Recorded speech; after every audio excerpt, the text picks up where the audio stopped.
বললেন, কিন্তু আপনার সরকারের আমলেই, আপনার সময় জমানায় বিরোধীদের অভিযোগ যে মায়েরা তারা নিরাপত্তাহীনতায় ভুগছেন, অজস্র ঘটনা ঘটছে যেখানে এরকম ধর্ষণ এবং ইত্যাদি ইত্যাদি অত্যন্ত নক্কারজনক কিছু ঘটনা ঘটছে। আপনাকে প্রথমে বলি, আমি যে কোনো ধর্ষণ বা যে কোনো নির্যাতন বা যে কোনো অত্যাচারের ঘটনার বিরোধী, আমি একটাকেও সমর্থন করি না। কিন্তু একটা দুটো ঘটনা ঘটে গেলেও এটাকে আমাদের রেকটিফাই করতে হবে এবং সেটা যাতে না হয় এর জন্য সমাজে সচেতনতা বাড়াতে হবে, সবাইকে একটা ভালো রোল প্লে করতে হবে। সত্যি যারা বলে বেড়াচ্ছেন তারা কি সত্যি ভালো চান, না তারা ধ্বংসাত্মক কার্যকলাপ করে অভ্যস্ত? বন্ধ, অবরোধ, ব্লকেড, আগুন জ্বালানো, পুড়িয়ে দাও, মেরে দাও, বন্ধ করে দাও, আর হিংসায় জ্বললে তার কোনো মেডিসিন নেই। জানেন তো, হিংসার আজ পর্যন্ত কোনো ওষুধ আবিষ্কৃত হয়নি, সব ওষুধ আবিষ্কৃত হলো, তো হিংসার মেডিসিন আমি কোথা থেকে দেবো? সুতরাং তারা ওই একই তোতা পাখির বুলি বলে যায়, তোতা পাখির বুলি। তারা জানে বাস্তবে কি হচ্ছে। বাস্তবে আমাদের একমাত্র সরকার বাংলায়, আমরা 26টা মহিলা পুলিশ স্টেশন করেছি, 20টা চালু হয়ে গেছে। আমরা 45টা মেয়েদের জন্য বিশেষ মহিলা আদালত করেছি আমাদের সরকার। আর আমরা আসার সাথে সাথে 2011 সালের মে মাসে কেন্দ্রীয় সরকারের যে 88টা ফাস্ট ট্র্যাক কোর্ট ছিল, যারা দ্রুত মামলা নিষ্পত্তি করবে বলে করেছিল, কেন্দ্রীয় সরকার সেগুলোকে বন্ধ করে দেয়। কিন্তু আমরা আমাদের টাকা নেই তা সত্ত্বেও 88টা ফাস্ট ট্র্যাক কোর্ট আমি চালাই। এবং সেক্ষেত্রে এটা জেনে রাখবেন, কেউ কেউ কাগজে লেখে মুম্বাই 3 মাসে করেছে, কিন্তু কেউ লেখে না মালদা একটা কেস বা বালুরঘাটে একটা কেস আমরা মাত্র 1.5 মাসে করে দিয়েছি। সুতরাং এরকম ভুড়ি ভুড়ি উদাহরণ আছে। আগে তো এফআইআরই করতে দিত না, আমি তো অজস্র ঘটনা জানি। আর তখন হয়তো টিভি চ্যানেল ছিল না, ন্যাচারালি মানুষ দেখতেও পেত না। আপনার পুলিশের বিরুদ্ধে অভিযোগ যে ওই লোকাল স্তরে তৃণমূল কংগ্রেস নেতারা প্রভাবিত করে। আমাদের কোনো তৃণমূল কংগ্রেস কোথাও প্রভাবিত করেন না। এবং আপনারা দেখবেন তৃণমূল কংগ্রেসের নেতা মুন্নাকে আমি অ্যারেস্ট করেছিলাম। তৃণমূল কংগ্রেসের নেতা শম্ভুকাও আজও জেলে পড়ে আছে। তৃণমূল কংগ্রেসের নেতা কর্মীদের আমি কাউকে প্রোটেকশন দিই না, আরাবুল অ্যারেস্ট হয়েছে, এরকম অনেক কেস অ্যারেস্ট হয়েছে। দেখেন অনুব্রত মণ্ডল, সে তো কেস টু কেস, কেসে কি ক্ষতি আছে না আছে। আপনি একটা অভিযোগ করলেন, অভিযোগের সত্যতা তো দেখতে হবে, অভিযোগের সত্যতা তো দেখতে হবে। তাহলে আপনি যদি বলেন বহরমপুরের কংগ্রেস নেতা কি বলেছিল, পুলিশকে সব মারুন ধরুন ব্যাপারটা আমি দেখে নেবো, সে সিডি আমার কাছে আছে। বিজেপির একজন নেতা কি বলেছিলেন বীরভূমে, অনুব্রতকে এই দিয়ে মারো ওই দিয়ে মারো, আমি আর বলছি না ডিটেলসটা। কেউ খারাপ বলে আমায় খারাপ বলতে হবে তার কোনো মানে নেই। বিনয় কুমার কি বলেছিল, গৌতম দেব কি বলেছিলেন, অনিল বোসরা ভুলে গেছেন সব। আমার কাছে কিন্তু সব রেকর্ডের আছে। সুতরাং এরা যেভাবে কথা বলেছেন, যে নির্লজ্জ ভূমিকা এরা অবতারণা করেছেন, আমি এটার বিরুদ্ধে। এবং আপনারা শুনলে খুশি হবেন যে বাংলায় মহিলা ধর্ষণের সংখ্যা 12% কমে গেছে। এই সংখ্যাগুলো নির্ধারিত হয় পপুলেশন অনুযায়ী। ধরুন ইউপিতে লোক সংখ্যা খুব বেশি, এটা যেহেতু পপুলেশন অনুযায়ী একটা ক্রাইটেরিয়া হয়, সেহেতু আমার পপুলেশন ইউপির থেকে কম, ক্রাইটেরিয়াটা ইউপিতে কম দেখাবে, বেঙ্গলকে বেশি দেখাবে। আবার যেখানে ধরুন লোক সংখ্যা একদম কম, সেখানে তাকে বেশি দেখাবে। কারণ দিল্লিতে অনেক বেশি সংখ্যায়, এরকম অনেকগুলো স্টেট আছে সংখ্যায় অনেক বেশি, আমরা অনেক স্টেটের থেকে অনেক কম। কিন্তু কম বলে আমাকে সন্তুষ্ট হলে চলবে না, একটাও ঘটনা যাতে না ঘটে আমাদের দেখতে হবে। আমরা এগুলো একটাও চাই না হোক। এইসব ঘটনা নিয়ে ইউপি, বিহার বা দিল্লি, রোজ যা হচ্ছে মহারাষ্ট্র, রাজস্থান, শুধু বুড়ি বুড়ি ঘটনা করছে। আসামে আপনারা তো জানেনই না দাঙ্গায় কত লোক মারা গেছে। আমরা তো কোনোদিন কাউকে বলিনি, বরঞ্চ তারা যখন দাঙ্গায় আহত হয়ে ফিরে এসছে আমরা তাদের শেল্টার দিয়েছি। কারণ পুনর্বাসন করা, শরণার্থীদের শেল্টার দেয়া, মানুষের পাশে মানবিক আচরণ করা, এটা আমাদের পবিত্র ধর্ম, কর্তব্য।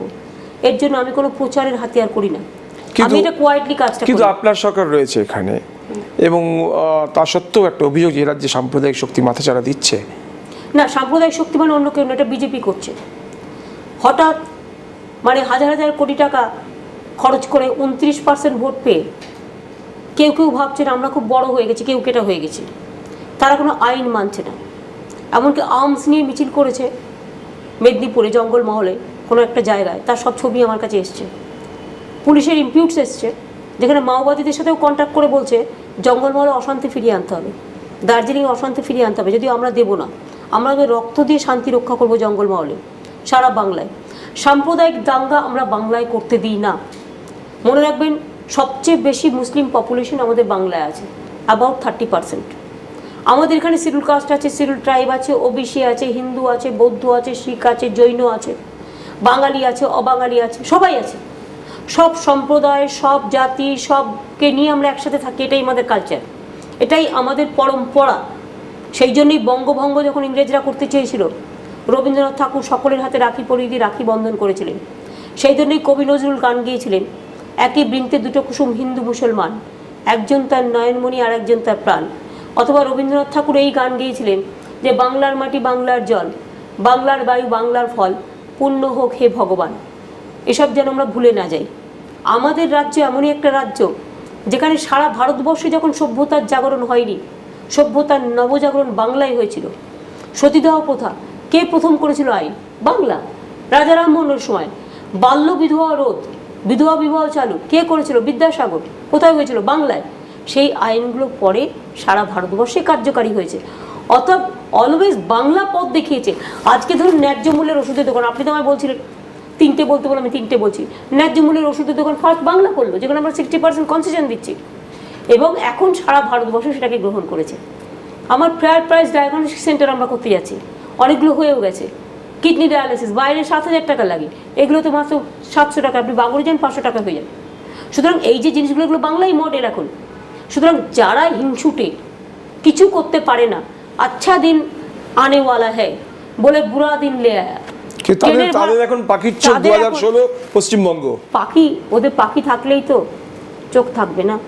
পাখিটা কোথায়? পাখিটা তো সোনার পাখি, অশ্বডিম্ব। সেটা হয় নাকি? সোনার রাজহাঁস কাটলে আপনার ডিমটা আসবে কোত্থেকে? তারা আগে তো বলুন 5টা সিট পেতে, তারপরে তো 294টা পাবে। এতদিন ধরে কি করছিল? পায়নি কেন? গায়ের জোর, টাকার জোর। দেখুন, এই লাস্ট লোকসভা ইলেকশনটা কংগ্রেসের একটা নেগেটিভ ভোট কাজ করেছে, আর সেখানে কোনো অপশান ছিল কেন ছিল না? কংগ্রেস অনেক বাজে কাজ করেছে, নেতিবাচক কাজ করেছে, মানুষের ওপর প্রেশার বাড়িয়ে দিয়েছে। অনেকবার গ্যাসের দাম, ডিজেলের দাম, পেট্রোলের দাম বিজেপি এসেও করেছে। মানুষ এটাকে মেনে নিতে পারেনি। মানুষ তো একটা ভোট দেবে একটা জায়গায়, কংগ্রেসের বিরুদ্ধে ভোট দিতে গিয়ে ওদের দিয়েছে। কিন্তু এখানেও তো 34টা সিট আমরা পেলাম কি করে? মানুষ যদি না দেয় আমাদের, একটা সিট তো ওদের আগেই ছিল দার্জিলিং, একটা সিট পেয়েছে বেশি, তাতে এত হুঙ্কার। বলেছিল তো 42 নাকি 42টাই পাবে। এতটাই ঔদ্ধত্য, এতটাই অহংকার। আর এখনও কারা করছে? সিপিএমের কিছু উচ্ছিষ্ট ক্যাডার, যারা অত্যাচার করে এসছে গত 34 বছর, তারা আজকে বিজেপির কিছু দলে, সিপিএম অনুপ্রবেশ করাচ্ছে বিজেপি দলে কিছু লোক। এটা ট্যাক্টফুলি, ফর পলিটিক্যাল রিজনে, ফর ট্যাক্টফুল রিজনসে। তারা সিপিএম নিজেকে ধরে রাখতে পারছে না, রজ্জাক মোল্লাকেই ধরে রাখতে পারছে না, লক্ষণ সেটকেই ধরে রাখতে পারছে না, তো কাকে ধরে রাখবে? তারাই বলছে তুই বিজেপিতে এখন কিছুদিনে গিয়ে নাম লেখা। এবং তারা হচ্ছে বিজেপির ভৈরব, সিপিএমের হারমাত বাহিনী আর বিজেপির ভৈরব বাহিনী, মানে দাঙ্গা বাহিনী, যাদের কাজই হচ্ছে হিন্দু মুসলমানের দাঙ্গা লাগিয়ে দাও। একটা রাস্তায় একটা মূর্তি কিনে নিয়ে গিয়ে জামা কাপড় খুলে ফেলে দাও, নিয়ে বলো এটা আমার হিন্দুর মূর্তি, অন্য কেউ ফেলেছে, মিথ্যে কথা বলা, এই নিয়ে দাঙ্গা লাগিয়ে দেবো। আমরা কি হিন্দু নই? হিন্দু মুসলমান আমরা কেন করব? কই আমরা যখন দুর্গাপুজো করি সব সম্প্রদায় আসে, সব শ্রেণীর লোক আসে, কই আমাদের মধ্যে তো এই পার্থক্য নেই? আমরা সবাই বাংলার মানুষ, সবাই আসে। যখন আবার ঈদ হয় আমরা সবাই যাই, যখন গুরু গোবিন্দ সিং হয়, গুরু নানক হয়, সবাই যাই আমরা। যখন মহাবীর জৈনের প্রতিষ্ঠান পুজো হয়, মানে যখন ওদের অনুষ্ঠান হয়, আমরা সবাই যাই। সেরকম একইভাবে মনে রাখবেন, বড়দিনটা আমাদের সবার বড়দিন হয়ে যায়। আমরা এই পরম্পরায়, এই সংস্কৃতিতে অভ্যস্ত। এটা হচ্ছে বৈচিত্র্যের মধ্যে একতা, বৈচিত্র্যের মধ্যে ঐক্য, ইউনিটি ইন ডাইভার্সিটি, যেটা আমরা বলি নানা ভাষা, নানা মত, নানা পরিধান, বিবিধের মাঝে দেখো মিলন মহান। কেন আমাদের মনীষীরা, আমাদের গায়করা, আমাদের সাহিত্যের লোকেরা, লেখকরা এই কথা বলে এসছেন বারবার করে। আপনি যখন এতগুলো কথা বললেন, তার মানে বিজেপি নিয়ে আপনার মধ্যে একটা সেন্স অফ ওয়ারি কাজ করছে? একদম না। তার কারণ হচ্ছে আমি ওদের খুব ভালো করে চিনি।